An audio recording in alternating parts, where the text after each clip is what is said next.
आज हम सब UPSC mains 2021 previous year questions papers के डिटेल्ड सॉल्यूशन देखेंगे। आखिर आपको एग्जाम में किस प्रकार से लिखना चाहिए ताकि आपको हर एक जीएस पेपर में 100 प्लस मार्क्स इजीली आ जाए। बाय द वे, हमने सारे जीएस पेपर 1 से लेकर के 4 तक का डिटेल आंसर बताया है, हिंदी एंड इंग्लिश दोनों मीडियम के लिए। हर एक क्वेश्चन को टू द पॉइंट बताने का कोशिश किया गया है। आखिर एग्जैक्टली आपको एग्जाम में किस प्रकार से लिखना चाहिए। यदि इस तरीके से आप लिखते हैं तो अवश्य आपको बेहतरीन मार्क्स आएंगे।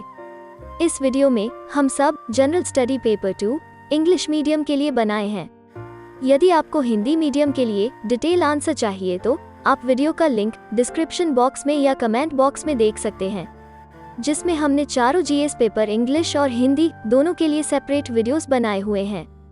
यह सारा पेपर यूपीएससी के एक्सपर्ट के द्वारा सॉल्व किए गए हैं। ज्यादा समय ना गवाते हुए अब हम सब डिटेल एक्सप्लेनेशन देखते हैं GS paper 2 UPSC 2021 for English medium. Let's get started. By the way, यदि आपको 1979 से लेकर के 2021 तक के मेंस के चारों जीएस के डिटेल्ड सॉल्यूशंस चाहिए तो आप यह बुक अवश्य डाउनलोड कर ले। यह बुक दोनों मीडियम में अवेलेबल है, इंग्लिश एवं हिंदी। इस बुक में टू द पॉइंट सॉल्यूशंस बताने का कोशिश किया गया है और जो इसमें सॉल्यूशन बताए गए हैं वो यूपीएससी के वर्ड लिमिट के अनुसार बनाए गए हैं।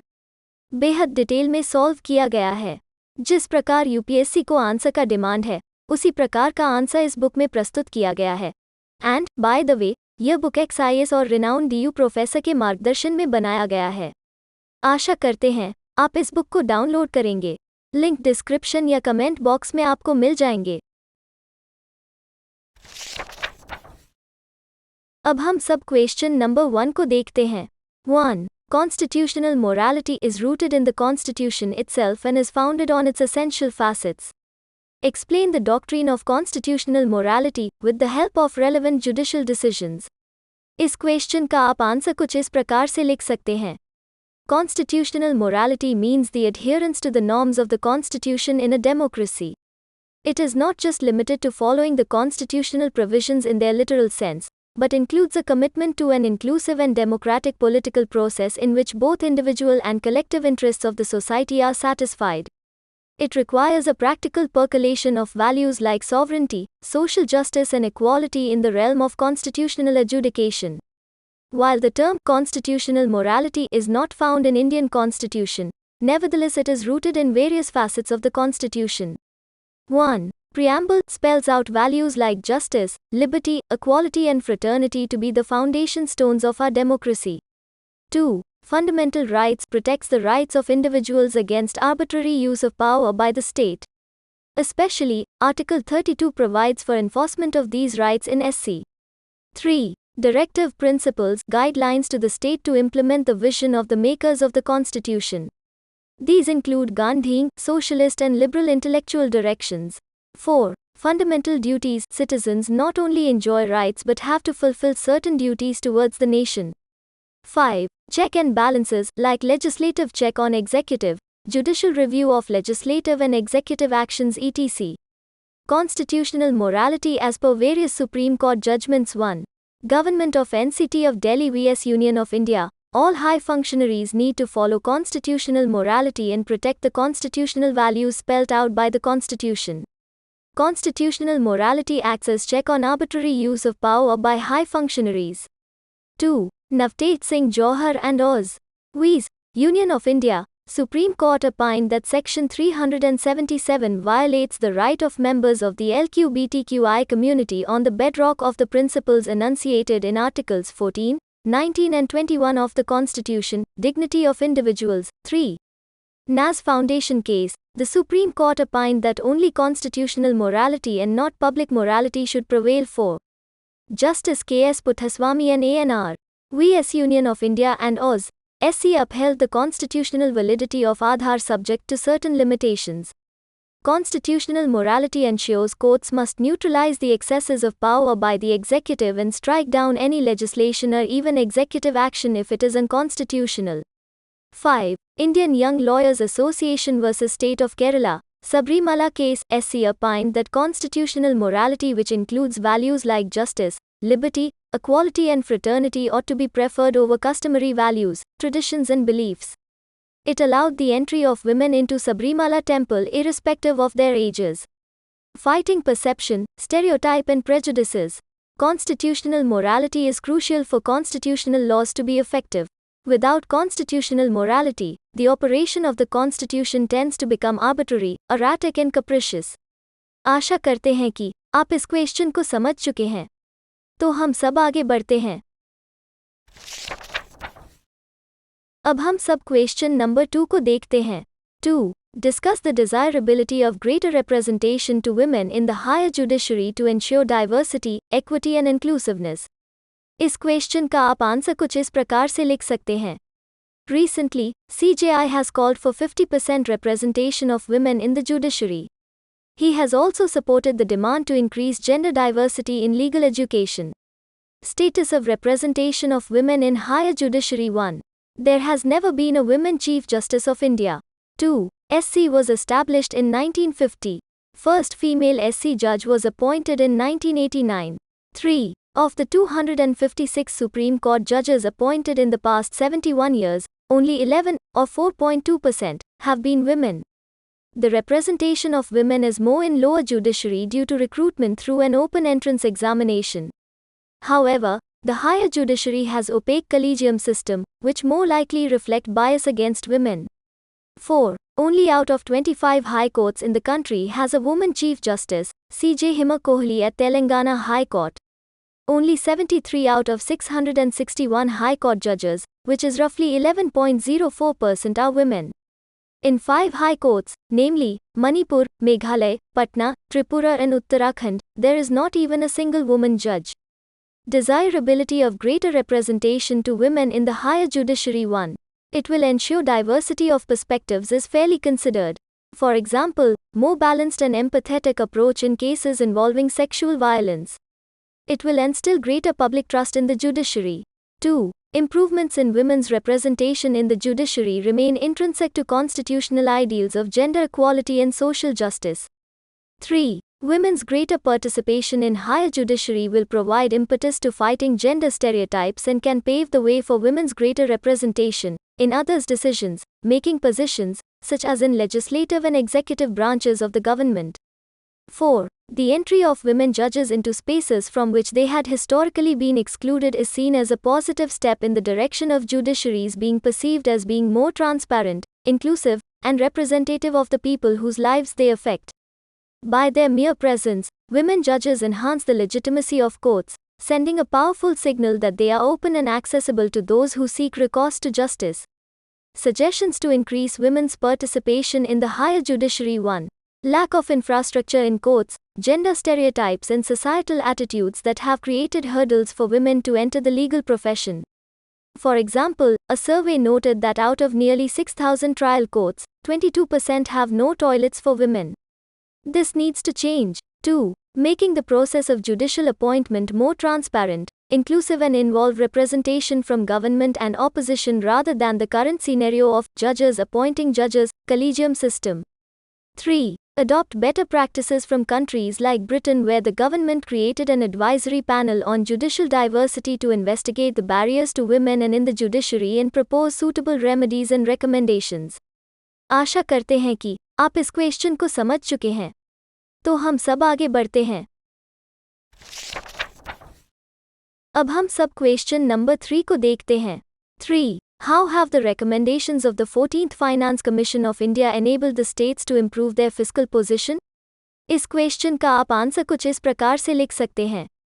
Finance Commission is constituted by the President under Article 280 of the Constitution, mainly to give its recommendations on the distribution of tax revenues between the Union and the states and amongst the states themselves. Recommendations of the 14th Finance Commission, enabling fiscal position of states. 1. Increased devolution to states from the divisible pool of taxes from 32% to 42%. Drastic change. States would receive a larger volume of untied funds relative to tied funds. This will enhance the states' autonomy in deciding their expenditure priorities. 2. Asked Centre to reduce conditional grant and aids to states. 3.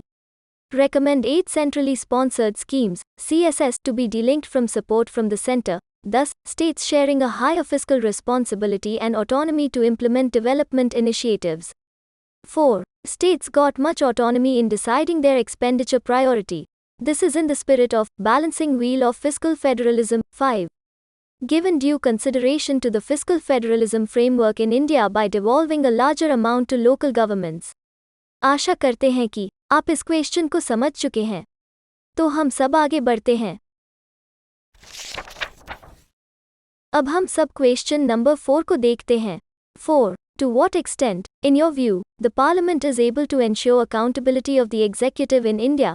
इस question का आप answer कुछ इस प्रकार से लिख सकते हैं। Constitution of India provides for a parliamentary form of government, where the executive is responsible to the Parliament for its policies and acts. Mechanisms of parliamentary control over the executive. 1. Question hour, 0 hour, half an hour discussion, short duration discussion, calling attention motion, adjournment motion, no confidence motion, censure motion, and other discussions. 2. General discussion, voting on policy, law, censure motion, no confidence motion. 3. Budgetary control, appropriation of grants and post-budgetary control through financial committees like Public Accounts Committee, etc. 4. Walkouts, abstain from voting, use of live streaming to put pressure on the executive. Parliament unable to ensure accountability of the executive. 1. Tendencies to evade route of debates, discussions, checks through instruments. 1. Money bill route, Aadhaar bill. 2. Use of voice vote mechanism, farm bills. 3. Frequent ordinances. 2. Sidelining parliamentary institutions. 1. Lesser bills referred to parliamentary committees. 2. Low productivity of question hour. 3. During the pandemic, a complete session, winter session, was missed. 4. Lack of discipline, decorum, frequent disruptions. PRS, LS lost 1/6. RS lost 1/3 road of its time to disruptions. Suggestion to improve. 1. Following 15-point reform charter for better functioning of Parliament is suggested by Vice President. 2. Making scrutiny of all bills by parliamentary committees mandatory. 3. Providing adequate time to opposition members to debate issues of public importance. आशा करते हैं कि आप इस question को समझ चुके हैं। तो हम सब आगे बढ़ते हैं। अब हम सब क्वेश्चन नंबर 5 को देखते हैं। 5. Pressure groups play a vital role in influencing public policy making in India. Explain how the business associations contribute to public policies. इस क्वेश्चन का आप आंसर कुछ इस प्रकार से लिख सकते हैं। Pressure groups are a group of people organized actively to promote and defend their common interests and influence public policy. They act as the liaison between government and its members.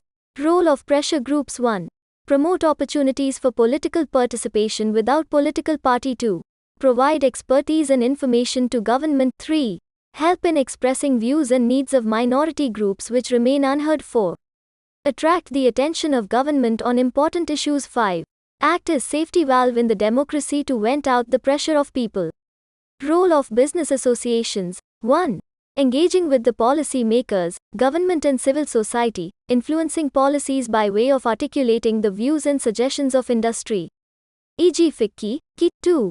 Communicate the grievances and demands of various sectors and industries to the government. 3. Conduct workshops, seminars, business meets and conferences to discuss, debate various upcoming and existed policies of the government. 4. Provides a platform for consensus building and networking on key issues. 5. Provide useful and credible research on existing and newer developments in areas such as industrial operations, infrastructure and technology. 6. Provide valuable information on potentials and new developments in foreign trade by studying the trade environment and imports regulations of many foreign countries. आशा करते हैं कि आप इस question को समझ चुके हैं। तो हम सब आगे बढ़ते हैं। अब हम सब क्वेश्चन नंबर 6 को देखते हैं। 6.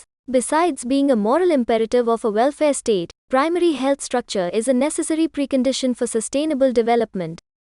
Analyze. इस क्वेश्चन का आप आंसर कुछ इस प्रकार से लिख सकते हैं।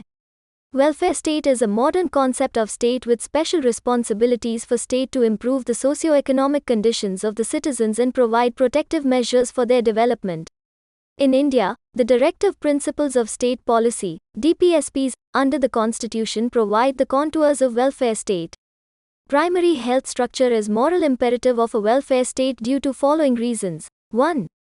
Vicious cycle of poverty is created due to high out-of-pocket health expenditure, low productivity, low skills and low income. 2. Primary health structure is necessary for a citizen to exercise the right to livelihood and dignity as emphasized under the Universal Declaration of Human Rights for free development of her personality. 3. Historical marginalization of scheduled castes, scheduled tribes, women in society create moral imperative on state to provide corrective action for improvement of their health and well-being. 4. DPSPs such as Article 47 to raise level of nutrition and public health, and Article 42 for maternity relief create constitutional obligation on state to provide accessible primary health structures. Primary health structure is necessary precondition for sustainable development due to following reasons. 1. Without an effective primary health structure, the sustainable development goal of ensuring healthy lives and promotion of well-being for all is not possible. 2. Goal of universal health coverage requires robust primary health structure to address issues of inequities in public health. 3. Due to climate change, range of tropical and vector-borne diseases is expected to expand, making more people vulnerable to health issues. 4. Development is creating lifestyle diseases at rapid scale. Their management requires a working ground-level functionaries in primary health structures. Health is fundamental to development. Life expectancy has expanded over the 20th century by leaps, but 21st century is looking at problems of inequities that require building primary structures to bring people along for sustainable and moral growth. आशा करते हैं कि आप इस question को समझ चुके हैं। तो हम सब आगे बढ़ते हैं। अब हम सब क्वेश्चन नंबर 7 को देखते हैं। 7. Earn while you learn scheme needs to be strengthened to make vocational education and skill training meaningful. Comment. इस क्वेश्चन का आप आंसर कुछ इस प्रकार से लिख सकते हैं। The Ministry of Tourism is implementing a scheme titled Earn While You Learn.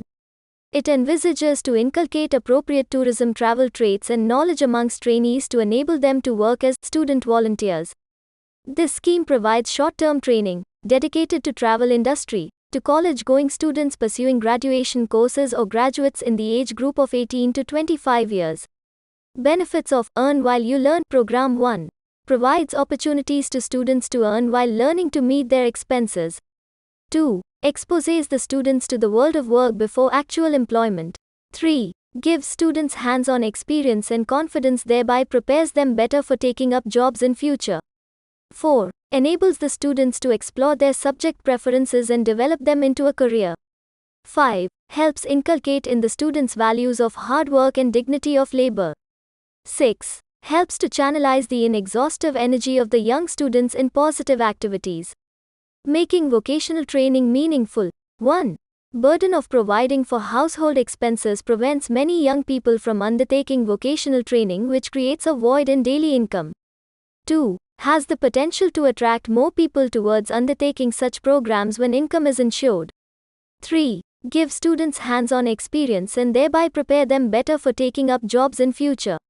4. Help India reap its rich demographic dividend transition from a jobless growth economy to employable economy. आशा करते हैं कि आप इस क्वेश्चन को समझ चुके हैं। तो हम सब आगे बढ़ते हैं। अब हम सब क्वेश्चन नंबर 8 को देखते हैं। 8. Can the vicious cycle of gender inequality, poverty and malnutrition be broken through microfinancing of women SHGs? Explain with examples. इस क्वेश्चन का आप आंसर कुछ इस प्रकार से लिख सकते हैं। Gender inequality results in unequal opportunities in terms of access to health, education, nutrition and quality jobs, pushing women into poverty and malnutrition. Microfinancing of women SHGs can target women sitting at the bottom of the poverty pyramid with higher socioeconomic inequalities, in the following manner. 1. Nutritional indicators. Microfinancing of the women SHGs is linked to better nutritional outcomes for the whole family. It is important in breaking intergenerational poverty. For example, Self-Employed Women's Association works towards nutrition security amongst women. 2. Community involvement. Microfinancing of women SHGs help break the barriers of social conventions and gender ideology with enhanced community engagement. For example, Kudum Shri initiative in Kerala started as a SHG. 3. Decision-making ability. Microfinancing of women SHGs improves the decision-making ability of its members, with greater say in the matters of resource utilization, family planning etc. For example, Indira Kranti Patham enhanced human resource capacity of its women members. 4. Socio-economic empowerment. Mission Shakti initiative of Orissa government have led to better socio-economic indicators among tribal women. 5. Credit availability. Microfinancing of women SHGs is linked to increased creditworthiness of the members. Access to credit provides resilience against falling into poverty trap. For example, Jai Ambe SHG in Rajasthan facilitates credit availability for its poor members. 6. Provide for non-farm employment is crucial in supporting the primary occupation of agriculture during times of agricultural distress. Microfinancing of the SHGs can enhance the ability of women to augment the family income. While it will enhance gender parity, it will also keep the women, children from falling into the vicious circle of malnutrition and poverty. आशा करते हैं कि आप इस question को समझ चुके हैं। तो हम सब आगे बढ़ते हैं। अब हम सब क्वेश्चन नंबर 9 को देखते हैं। 9. If the last few decades were of Asia's growth story, the next few are expected to be Africa's. In the light of this statement, examine India's influence in Africa in recent years. इस question का आप answer कुछ इस प्रकार से लिख सकते हैं. The last few decades saw the exponential rise of Asia driven by countries like China, Vietnam, India, etc. However, Asian growth is slowing down and is now being overshadowed by the growth of countries in Africa.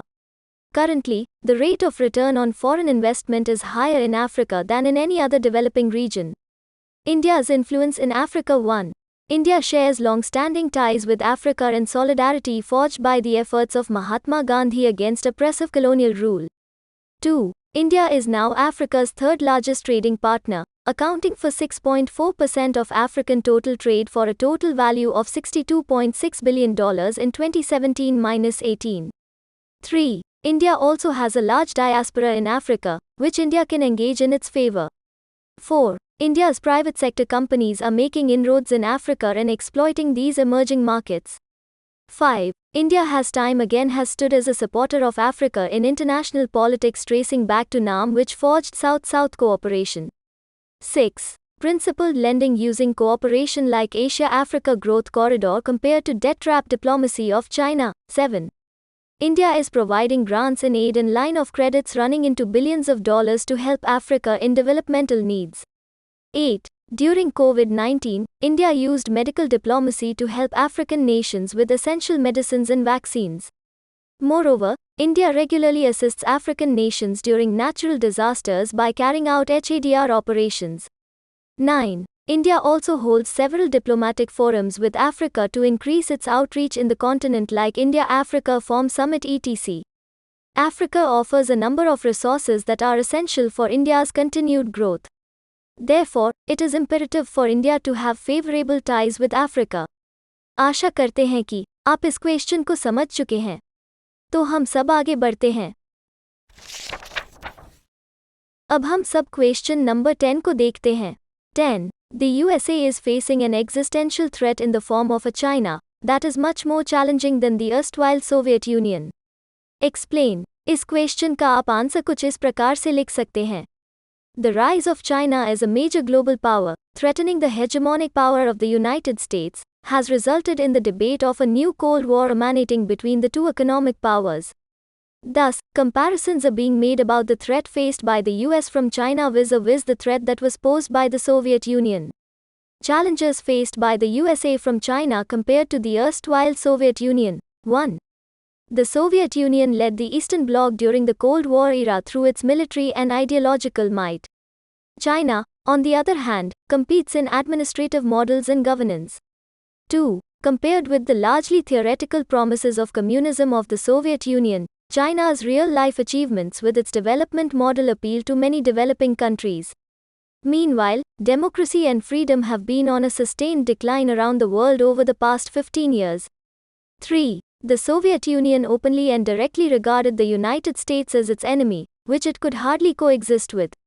China seeks to construct a new model of major country relationship with the United States, thus making the threat more veiled and more dangerous.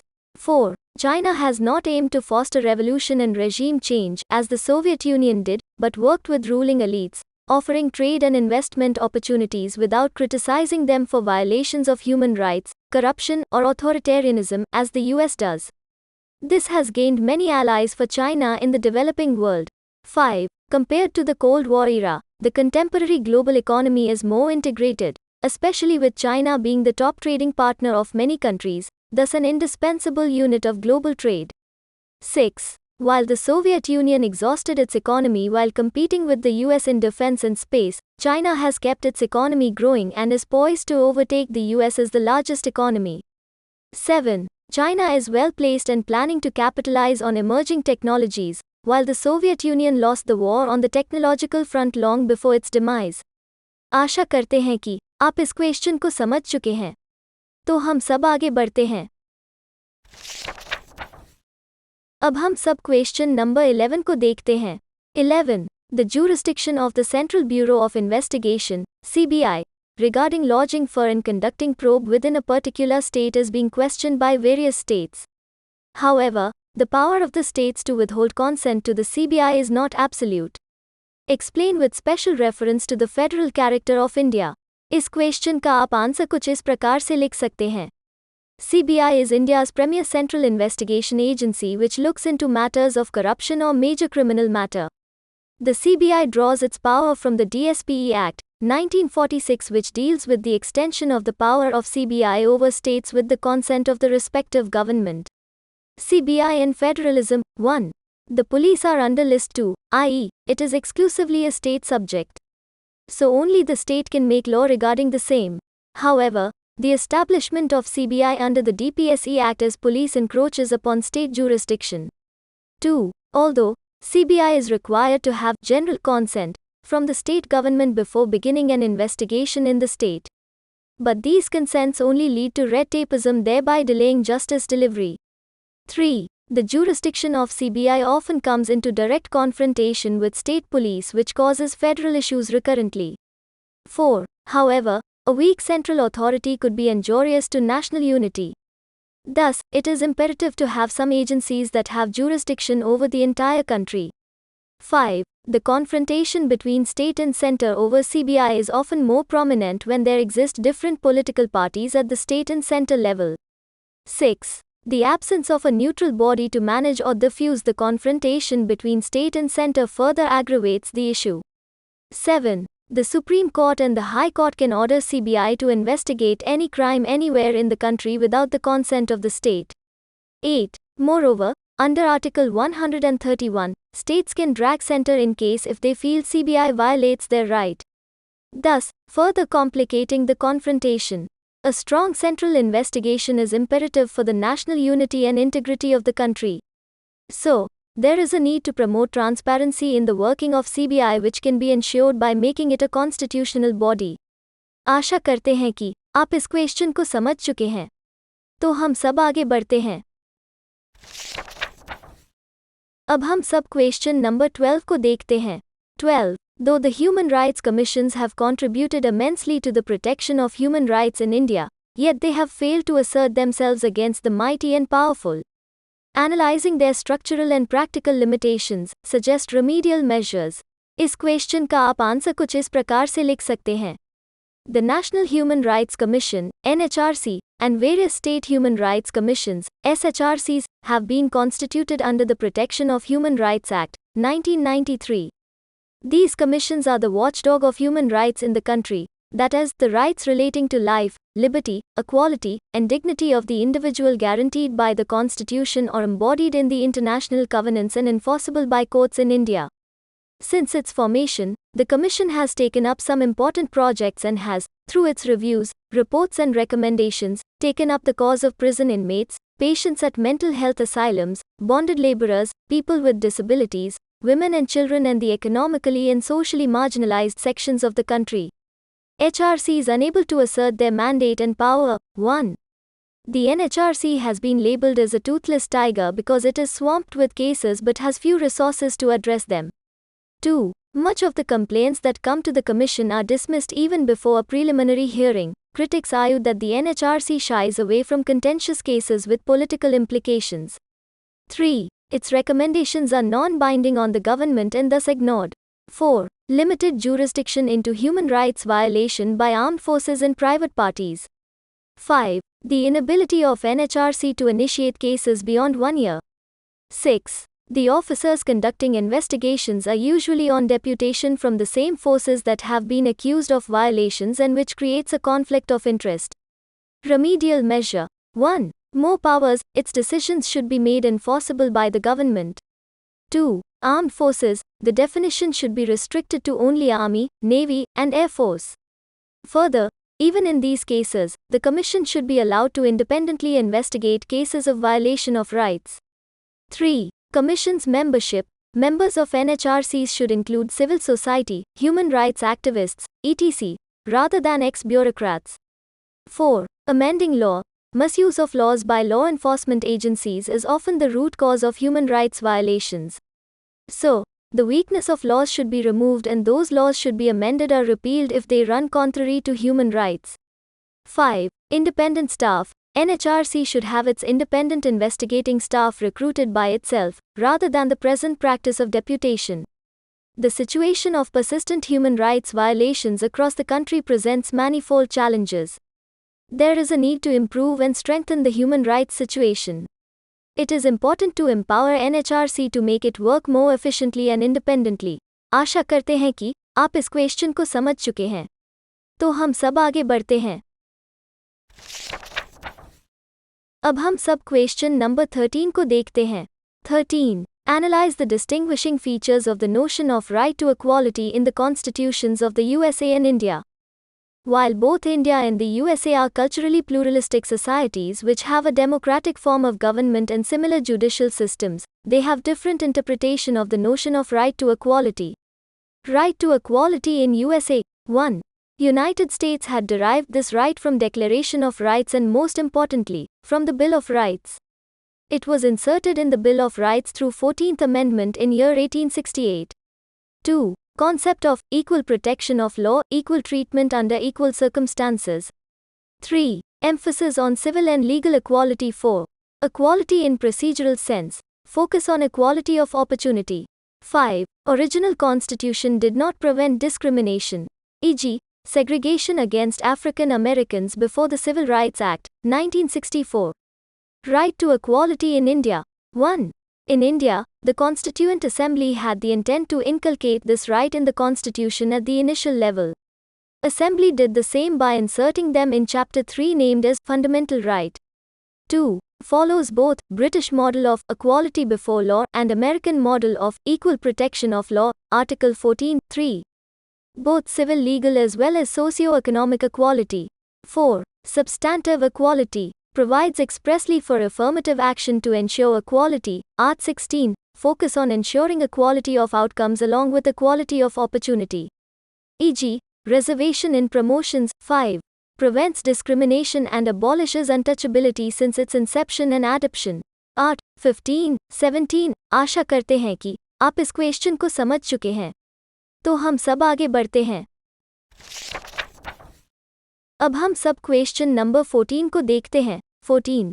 Explain the constitutional provisions under which the legislative councils are established. Review the working and current status of legislative councils with suitable illustrations. इस question का आप answer कुछ इस प्रकार से लिख सकते हैं। The Parliament, under Article 169, can abolish or create a legislative council by a simple majority, that is, a majority of the members of each house present and voting, if the Legislative Assembly of the concerned state, by a special majority, passes a resolution to that effect. Article 171 provides for the composition of council. Utility of state legislative councils. 1. Bringing diverse opinion on policy making, functional representation of various groups, e.g., teachers, graduates, local representatives, thus enable non-elected persons to contribute to the legislative process. 2. Check hasty legislations by legislative assemblies plus prevent them from exercising too much legislation or executive authority. 3. Nominated members who are apolitical background bring extra wisdom and provides forum for intellectuals and academicians who are not suited for electoral politics.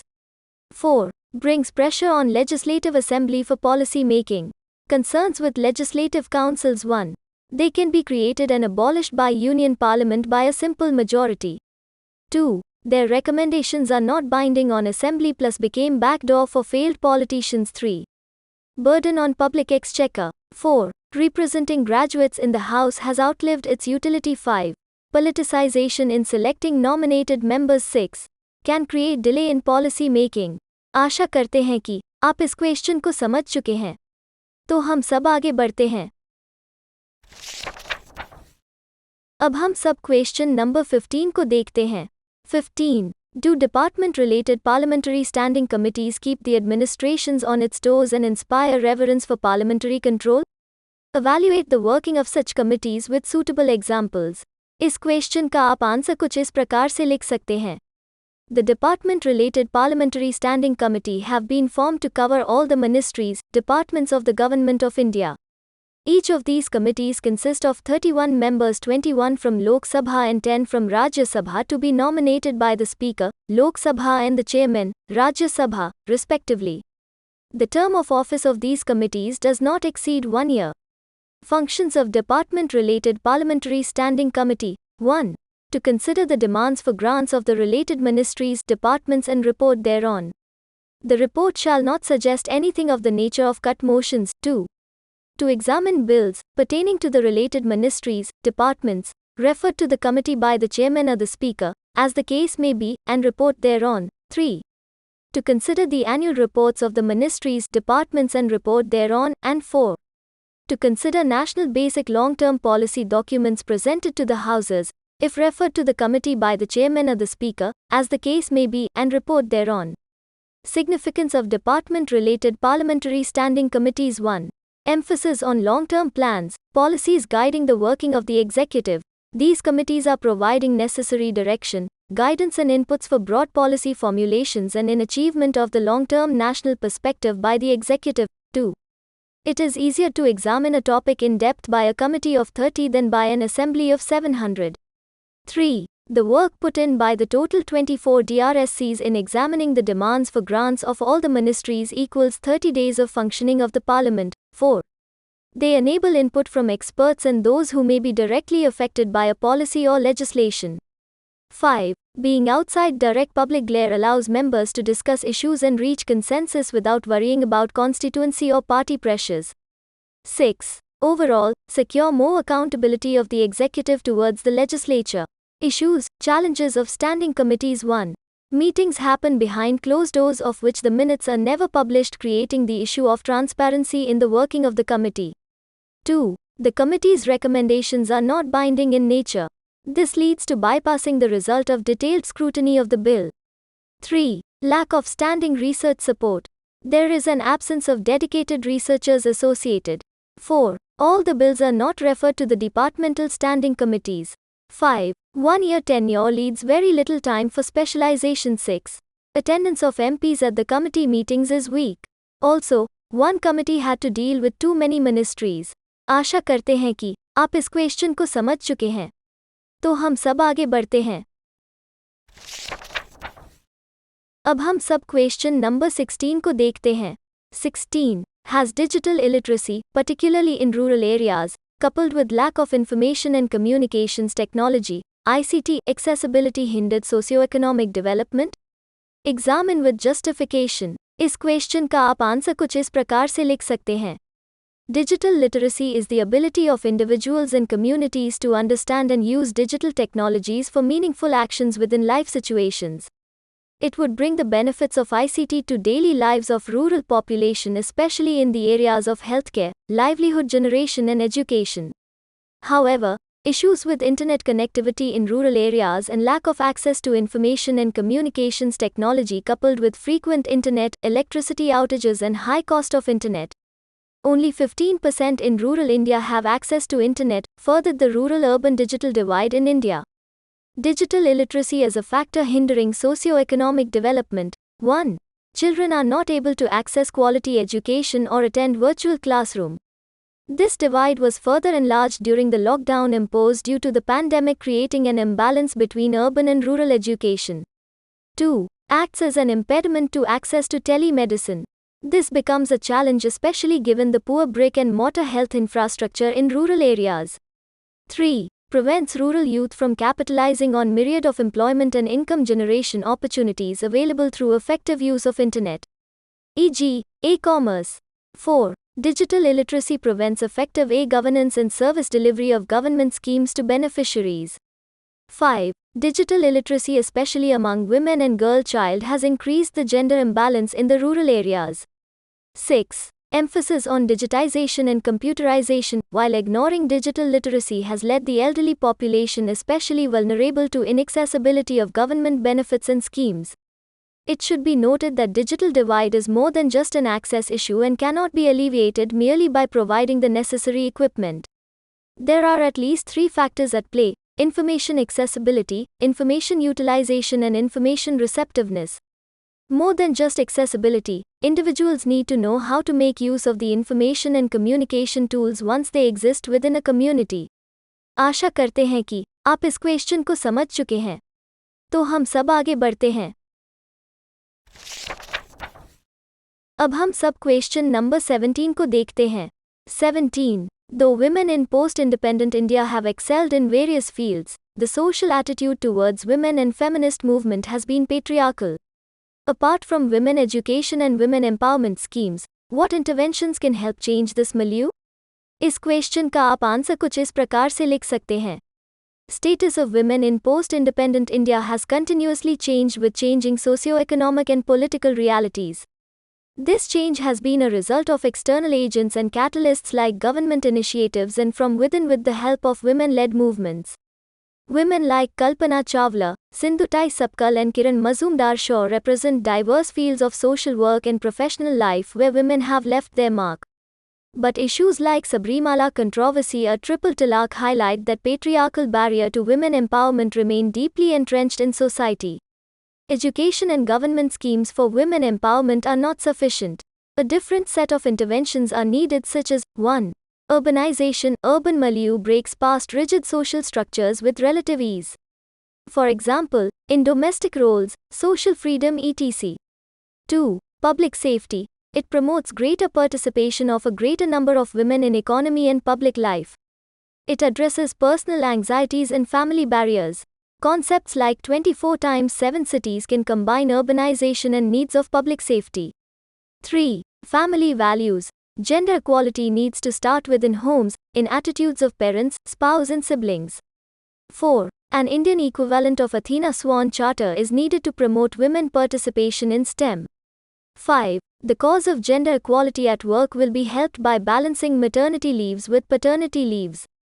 6. Administrative reforms need to factor in gender inclusion, especially in police. It can help them emphasize the culture of violence in public life.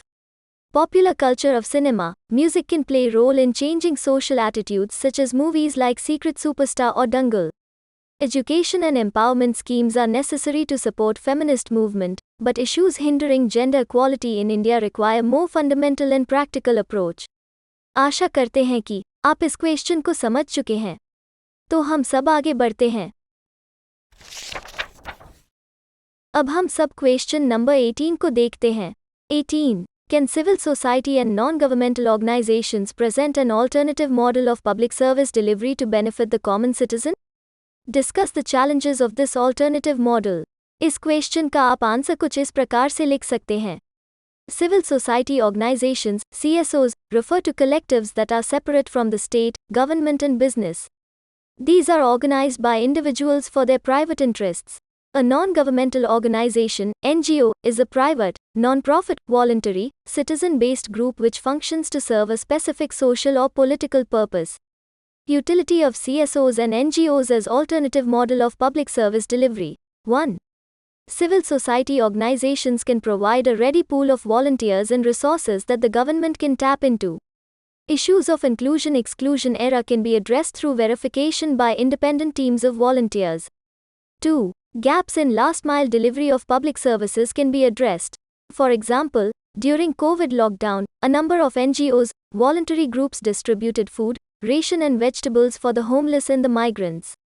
3. Skill enhancement and livelihood support schemes like National Rural Livelihood Mission can be made more effective through involvement of CSOs. For example, in quality control and marketing of products made by SHGs.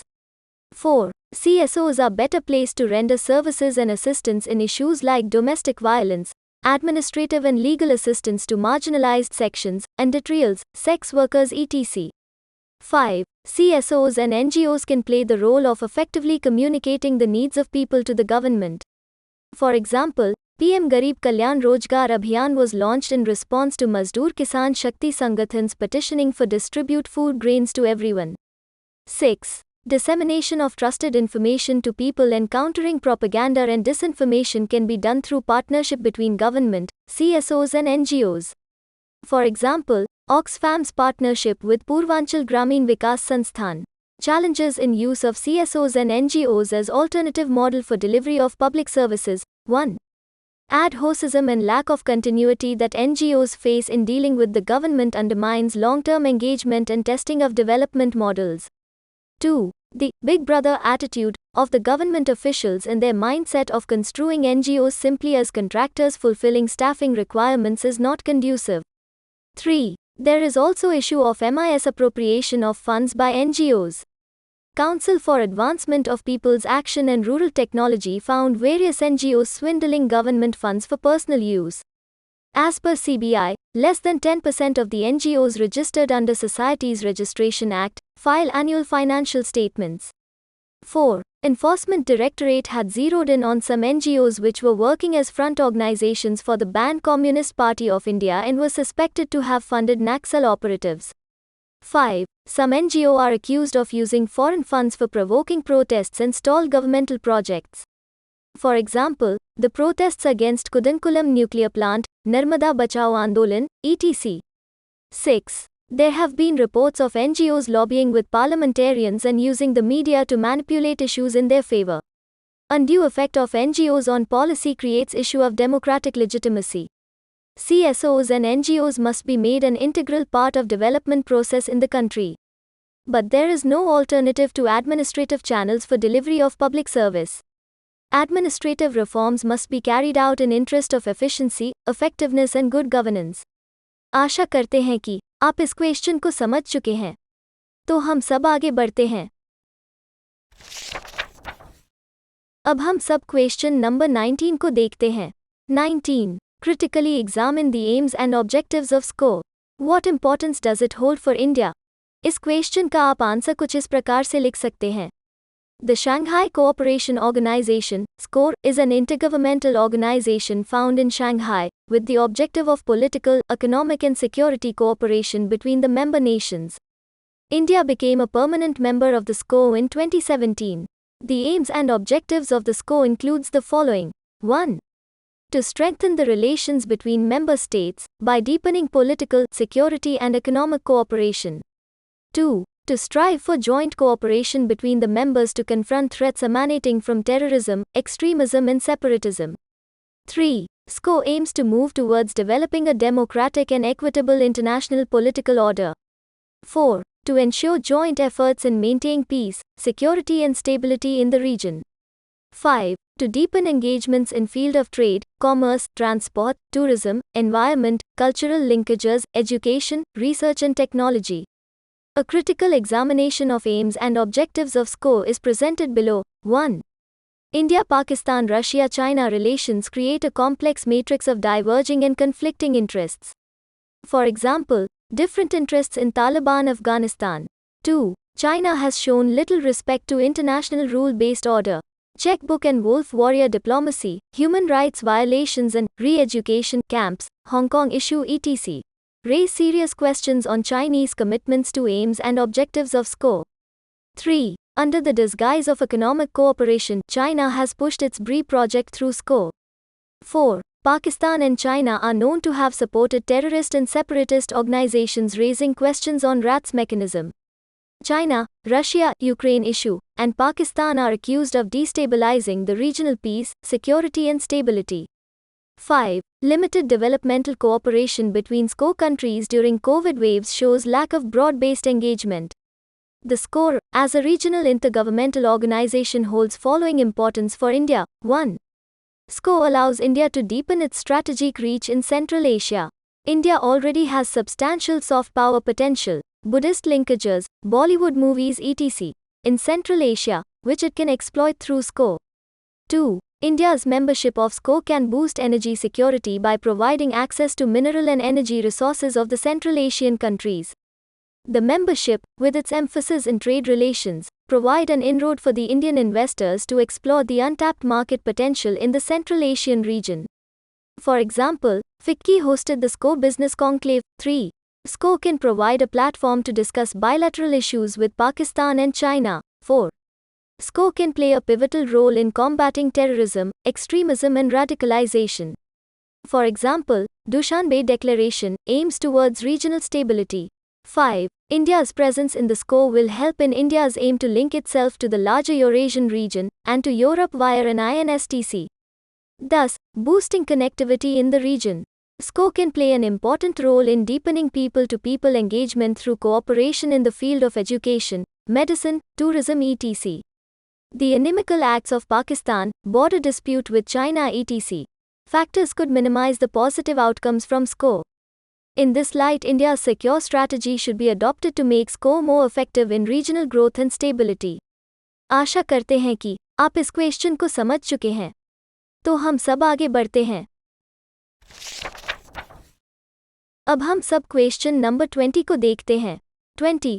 The newly tri-nation partnership AUKUS is aimed at countering China's ambitions in the Indo-Pacific region. Is it going to supersede the existing partnerships in the region? Discuss the strength and impact of AUKUS in the present scenario. इस question का आप answer कुछ इस प्रकार से लिख सकते हैं। AUKUS is a trilateral security partnership between the United States of America, Australia, United Kingdom in the Indo-Pacific region. It may supersede existing partnerships in the region as 1. May undermine the more well-rounded, balanced objectives of Quad. 2. May weaken the Five Eyes Alliance group. New Zealand has shown displeasure over the formation of AUKUS. 3. May weaken the ASEAN centrality in the region. 4. USA promoting security partnership with its Anglo-Saxon allies may leave India and others out from the regional security architecture. The strength of AUKUS as a security partnership between the UK, the USA and Australia can be seen as 1. Will greatly enhance, by providing nuclear submarines, hypersonic missiles to Australia, the capabilities of its members to project power in Indo-Pacific. 2. Will give its members a credible deterrence powers towards China by deepening military capabilities. 3. Enhance patrolling and surveillance power of its members in Indo-Pacific. Restore the sanctity of norms and rules-based order in the region. 4. Enhance the capabilities of the like-minded countries in the emerging domain of artificial intelligence, quantum technologies, cybersecurity etc. However, AUKUS have raised certain concerns which could be counterproductive for India, such as 1. May instigate a nuclear conventional arms race in the region. 2. China and Russia may react by supplying sensitive defense technologies to other states. 3. AUKUS, which is perceived as an anti-China grouping by China, may lead to erosion of regional stability in the Indo-Pacific region. 4. Manner in which AUKUS was formulated ignoring France may increase trust deficit between the like-minded democratic countries on other matters of global importance. 5. AUKUS with its exclusionary vision may run contrary to India's vision of an inclusive Indo-Pacific. Though AUKUS offers the advantage of balance of power, strategic autonomy and a check on Chinese aggression, it also has significant challenges, as it has been termed as Indo-Pacific NATO. Hence, to progress with consultations and collaborations will be a prudent way forward. आशा करते हैं कि आप इस question को समझ चुके हैं। तो हम सब आगे बढ़ते हैं।